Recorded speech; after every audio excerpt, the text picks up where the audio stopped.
Olá, muito boa noite a você. Eu sou Adalberto Piotti e seja bem-vindo ao Cenário Econômico pela TV Brasil, com emissoras afiliadas de todo o país, diretamente dos estúdios da B3, no centro da cidade de São Paulo.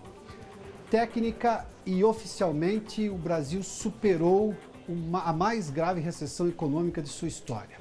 O IBGE divulgou hoje o crescimento do Produto Interno Bruto de 2017 em 1%, depois de 2 anos de retração econômica severa, com recuo do PIB em 2015 e 2016. Destaque para o agronegócio e para o consumo das famílias que impulsionaram a economia no ano passado. Mas outros setores, como indústria e serviços, também começaram a se recuperar, sobretudo no segundo semestre. Com a saída da recessão, a retomada da economia no ano passado, os olhares de todos os brasileiros agora se voltam para este ano.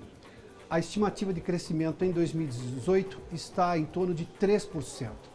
É baseado na continuidade do avanço da economia, que reside a esperança da recuperação do emprego de forma mais acelerada, cuja crise, que já faz parte do passado, gerou milhões de desempregados. O cenário econômico de cobertura especial da volta de um PIB positivo está no ar. E para ver todos esses números da economia com avanço do Produto Interno Bruto no Brasil pós-recessão, nós preparamos uma demonstração em algumas telas, você acompanha a partir de agora. Está ali, olha. Esse é o crescimento da economia em 2017, quando a gente pega só o ano de 2017, ou seja, os 4 trimestres do ano passado. A gente teve um crescimento impulsionado pela agricultura, pelo agronegócio no primeiro trimestre de 1,3%. Depois houve um crescimento no segundo trimestre que chamou a atenção de 0,6%, porque imaginava-se que cairia exponencialmente e não foi o caso. No terceiro trimestre o crescimento se manteve em 0,2% e no quarto trimestre, o trimestre de fechamento do ano, um crescimento de 0,1%. Obviamente que a gente vê um decréscimo do crescimento, mas há um detalhe extremamente importante: todos os números ali são positivos. Houve crescimento da economia nos 4 trimestres do ano. No segundo semestre, com o avanço da indústria e dos negócios, e do setor de serviços, sobretudo. Mas no primeiro semestre foi exatamente o agronegócio. Mas o mais importante é esse o fato: nós tivemos crescimento nos 4 trimestres. E foi um ano de recuperação da economia para alguns setores que vinham declinando, como por exemplo a indústria, que teve 2 anos seguidos, 2015 e 2016, de recuo, um recuo importante. A gente fala disso com muita frequência aqui, que a indústria ainda continua ociosa, mas esse começo de um ano, esse 2017 positivo, projeta um crescimento maior da economia, inclusive da indústria, que tem um crescimento estimado de acima de 3%, acima do PIB, inclusive, para esse ano de 2018. Vamos lá que a gente tem um outro dado. A evolução, quando a gente olha, anual do PIB. Em 2000, o primeiro dado ali em amarelo, de 0,5% positivo, é de 2014, mas eu vou fazer uma menção. Em 2013, a economia cresceu em torno de 3%. Aí essa queda vertiginosa para 0,5% em 2014 era o prenúncio de que nós teríamos tempos difíceis. E esses tempos difíceis foram confirmados ali em vermelho, naquelas 2 barras seguintes, que são 2015 e 2016, os anos terríveis para a economia, terríveis, tão terríveis que geraram um desemprego recorde no país. Até que depois, em 2017, no final de 2016, houve uma mudança na política monetária, na política econômica do país, e que foi exatamente o prenúncio de uma volta do crescimento econômico. Eu sempre faço menção, o crescimento foi de 1%, conforme a gente viu ali, eu faço menção que a queda dos juros, os juros básicos da economia, e isso traz uma perspectiva de crescimento, uma perspectiva de estabilidade econômica, de contas mais controladas, começou lá no final de 2016. E esse crescimento de 2017 é exatamente ali que reside a esperança de um crescimento maior, de uma estimativa de crescimento maior agora em 2018. Para complementar, nós temos uma outra tela ali. O crescimento da economia em 2017 foi puxado pelo agronegócio lá no começo do ano passado, mas nós tivemos um dado extremamente importante ali: o consumo das famílias, que representa 66,4% no cálculo do PIB, teve um crescimento de 1%. Ou seja, nós tivemos uma retomada do consumo, porque nós tivemos duas coisas extremamente importantes. Inflação baixa, nós estamos falando de uma inflação anualizada hoje abaixo dos 3%, sendo que a meta é de 4,5%, ou seja, abaixo do piso da meta, e isso foi durante o ano passado todo. A gente viu uma inflação controlada, bem baixa durante o ano todo, e por outro lado também uma retomada do emprego. nós vimos de volta o emprego, porque nós passamos 2015 e 2016 com um emprego crescente.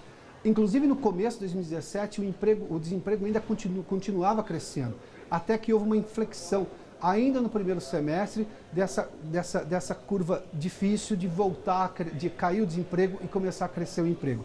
Nós temos ainda muita informalidade no país, mas é um fenômeno que é sempre confirmado pelos economistas. A volta do emprego começa pela informalidade.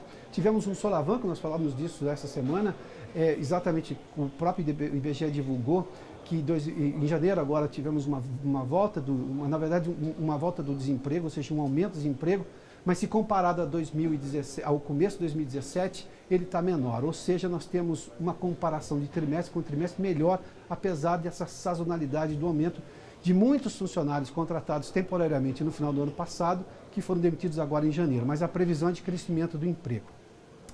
Ao avaliar o PIB positivo de 2017, o ministro da Fazenda, Henrique Meirelles, se ateve a dois aspectos: o salto da economia ao sair de uma recessão severa e a volta da confiança, da expectativa, tanto das famílias quanto das empresas.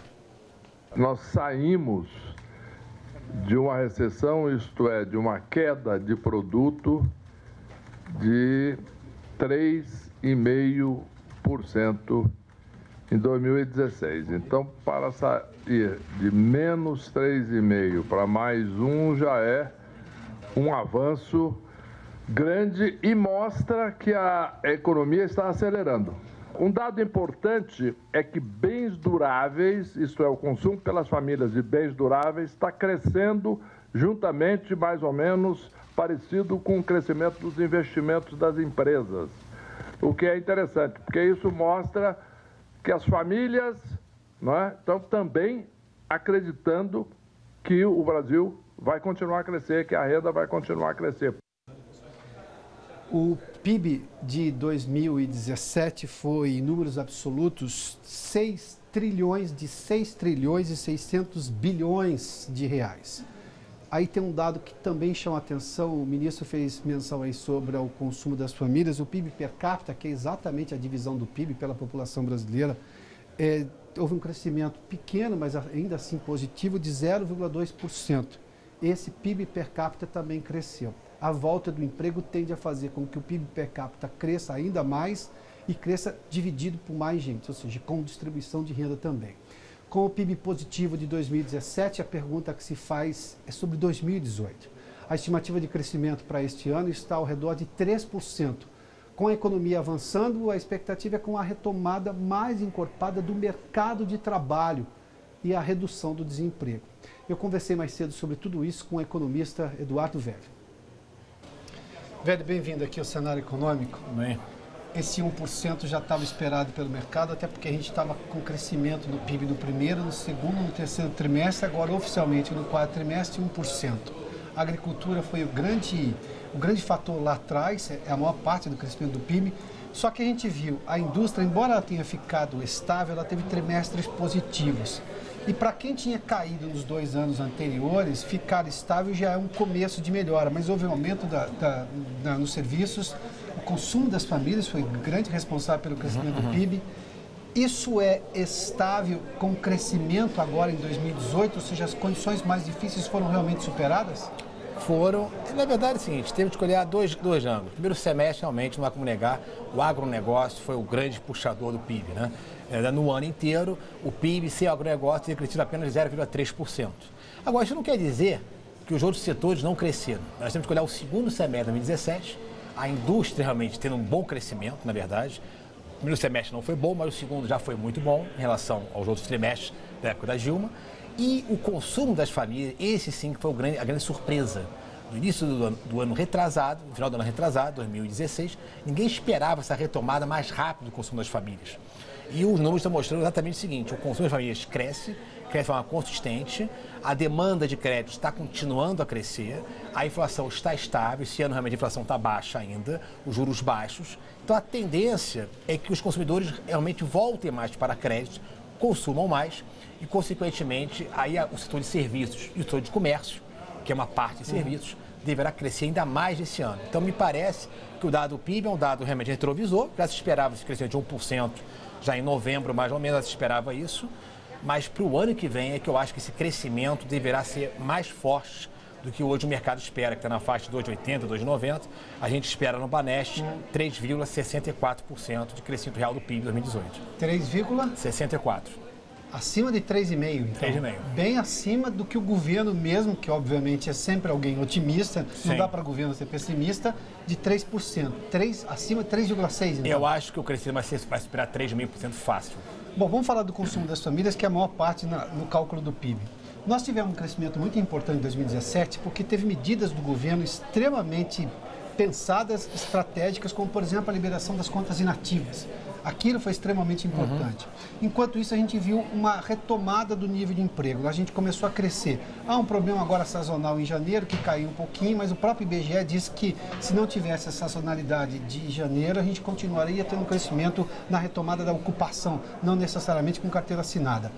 O que vai representar essa retomada do emprego? Porque para eu ter o consumo das famílias contínuo e representando um crescimento da economia, eu preciso de emprego agora, porque eu não tenho mais contas inativas agora. Eu não tenho outra medida para retirar e colocar isso no mercado como um bom valor no mercado. O emprego consegue retomar agora em 2018?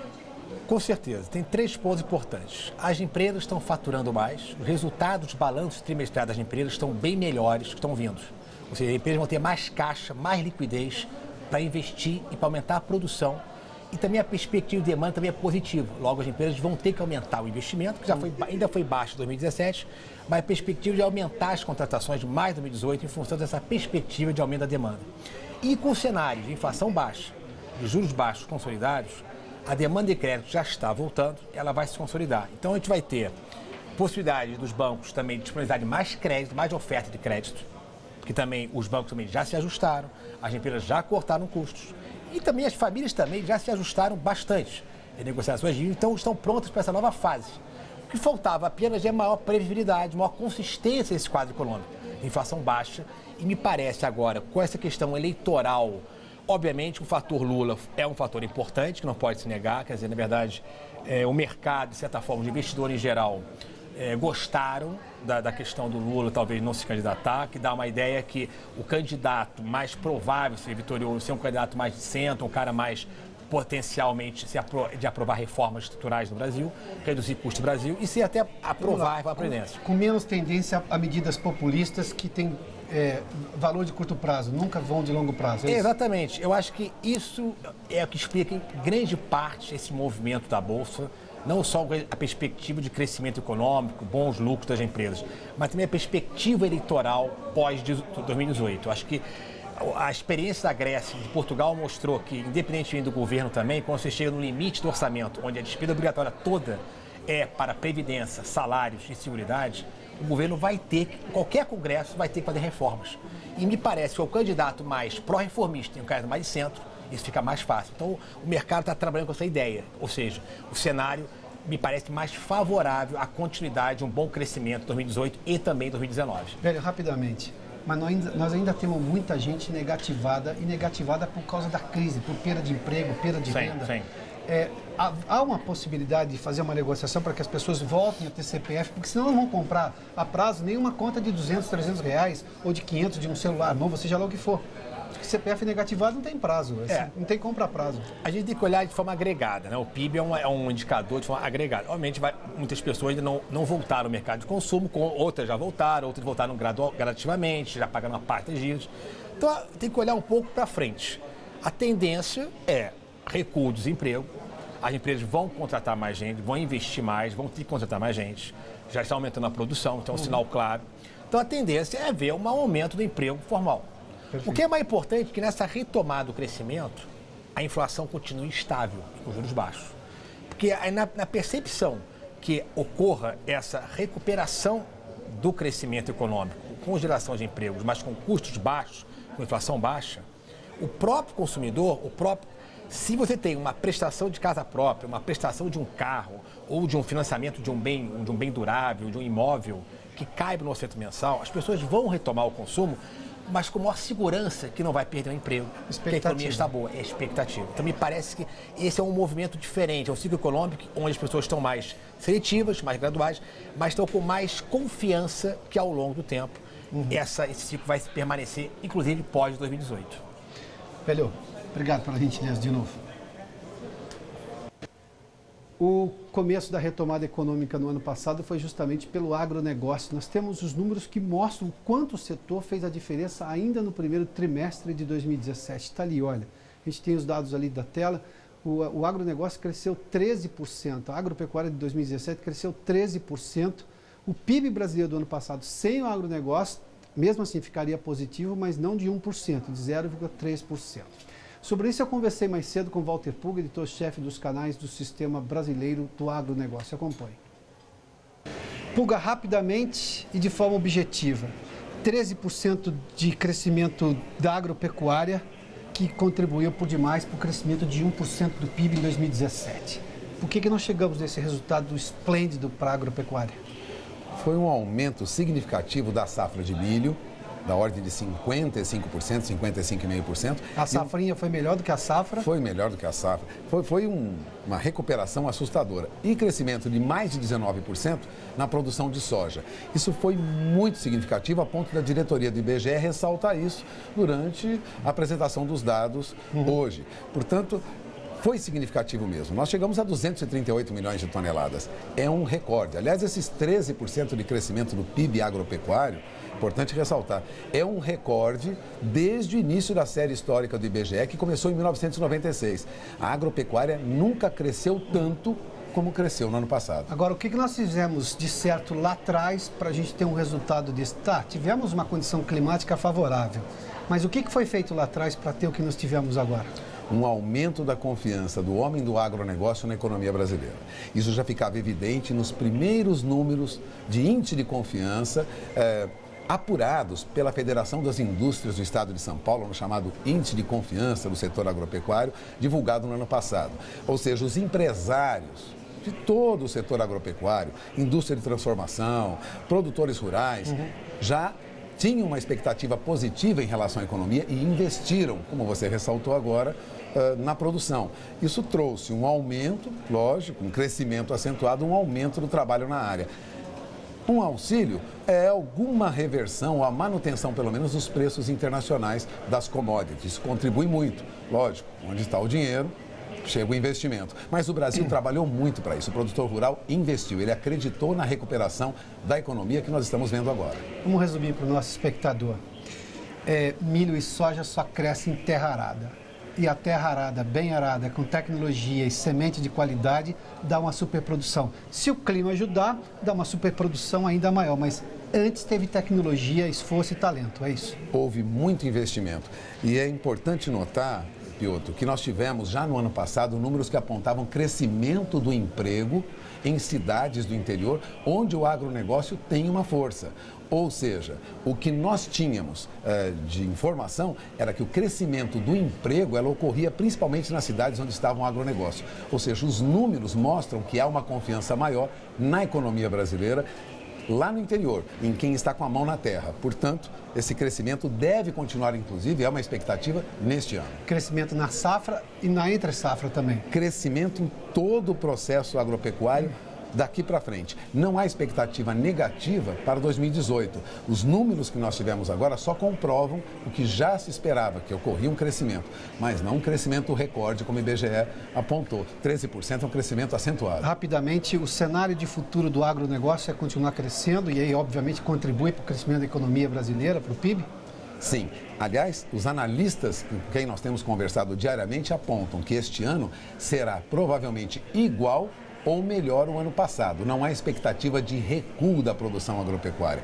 Podemos ter problemas? Podemos. Alguma alteração de custo, o clima pode não ser tão favorável, mas a expectativa não é de redução, e sim de avanço na produção agropecuária.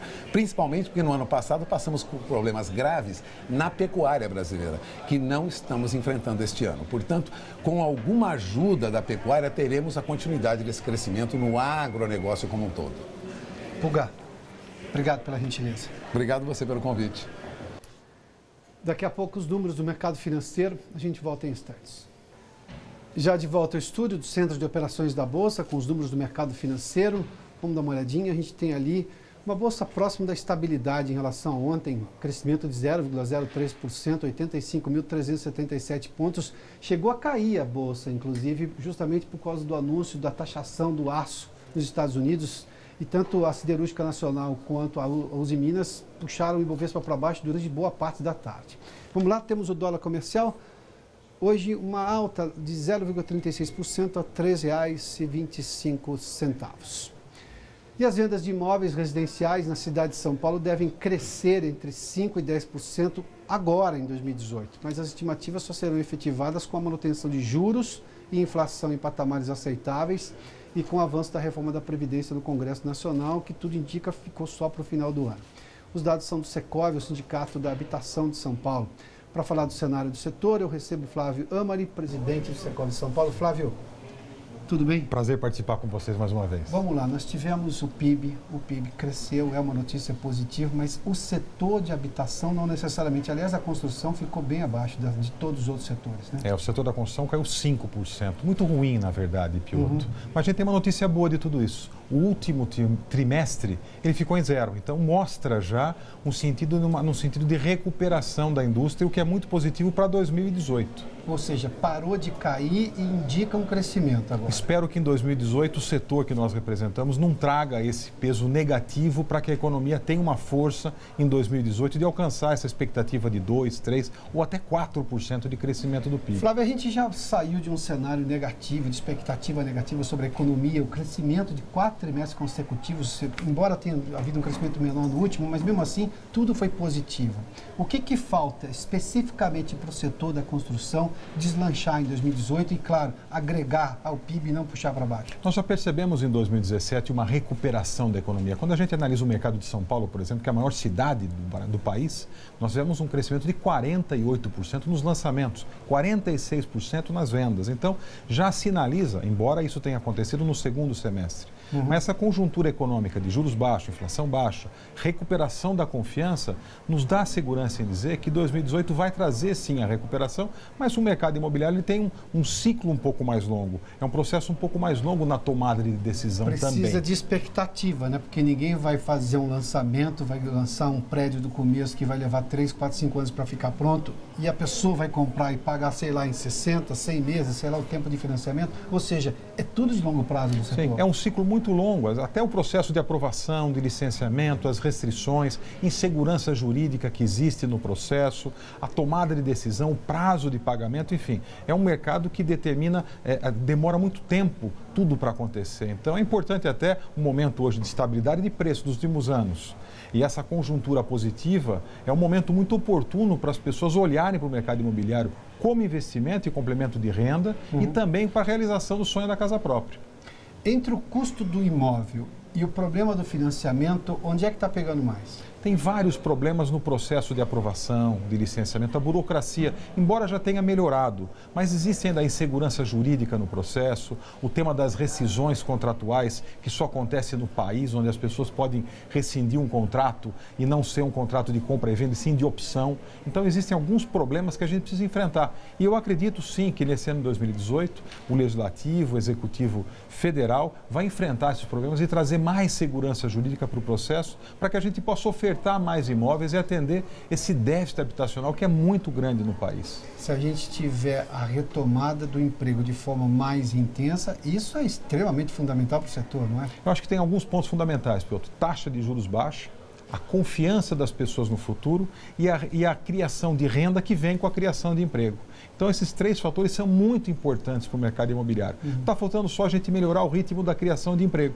A inflação já está baixa, juros já está baixo, confiança melhorando, o emprego que ainda está demorando um pouquinho para recuperar, mas eu acredito que o momento de inflexão já aconteceu e a gente deve ter saldos positivos de criação de emprego nos próximos meses no país. Com tudo isso, recuperação do poder de compra, que é fundamental, né? Muito importante. Flávio, obrigado pela gentileza de nos atender num dia especial para a economia e de estimativa positiva também. Espero que a gente tenha um 2018 melhor do que foi 2017 ainda. Obrigado. Flávio conversou conosco aqui no Cenário Econômico, que termina aqui. Obrigado pela sua companhia, pela audiência. Boa noite a você. Até amanhã.